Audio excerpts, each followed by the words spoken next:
Welcome again to mother-to-son-cooking.com. It's another nice Sunday morning here in San Antonio, Texas.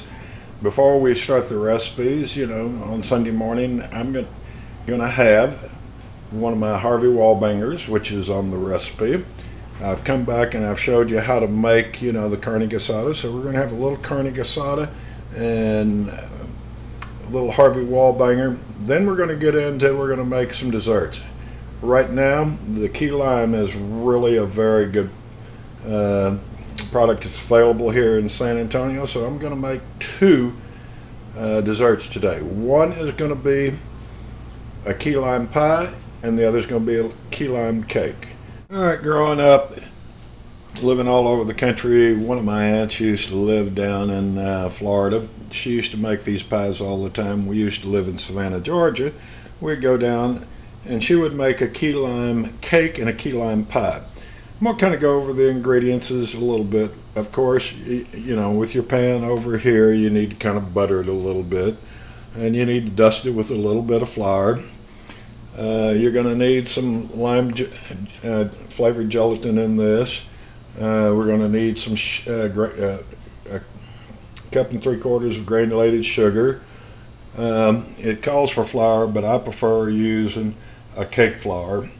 You can use either, it's pretty good. Then of course, you got your salt and your baking soda and your baking powder, a cup and a half of vegetable oil, orange juice, which I don't have out right now, a little bit of lemon juice, a little bit of vanilla extract, and a little bit of shavings in the thing, and then 5 large eggs beaten slightly.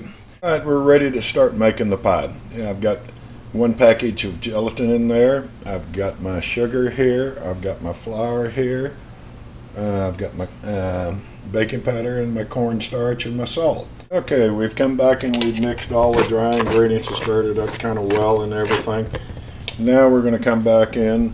We've got the vegetable oil, we got the orange juice, we got the lemon juice, we've got the vanilla, and we got the eggs. We'll mix those together. All the ingredients mixed in, you can see it's a nice smooth batter over here. You come over here, I've come back and taken 2 pie pans, kind of buttered them, put a little bit of flour on the top. We're going to pour the stuff in. I'll smooth it out and show.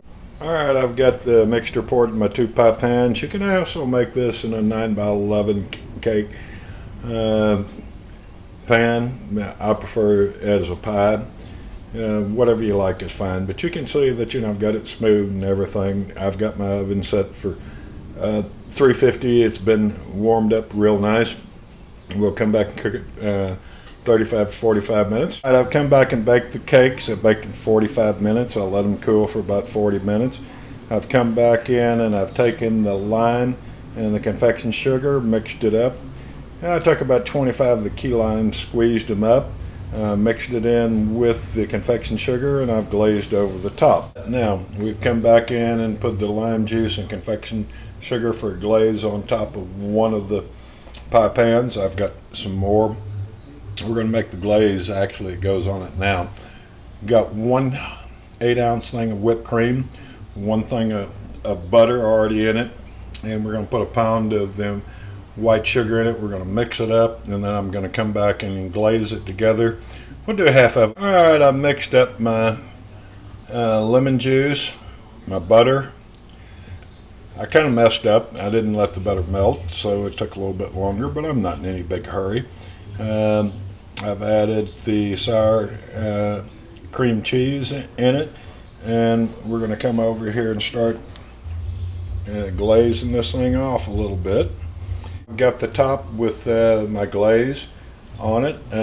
You can see it's well coated. I'm going to go ahead and put the other top half of the cake on it, and I'll finish that up, and then I'm going to come back and put a little key lime zest on the top. Come back and I've used my little zester. I've taken 3 key limes, kind of zested them up, sprinkled over the top. We'll let that sit for a while. If you got a little of that left over, you got kids, they love to taste that. I know as a boy. This was one of my aunt's recipes that used to live down in Jacksonville, Florida for a number of years. They were a military family too. They were raised on the farm, and she did some good home cooking. My mother would make this occasionally, but this was one of my better aunts recipes because she did live in Florida and get that fresh key lime. Thank you for coming to motherson.com. I hope you enjoy this recipe, and we'll try it soon. The next recipe coming up will be a key lime pie. This is a key lime cake. I thought I'd do both of them at one time.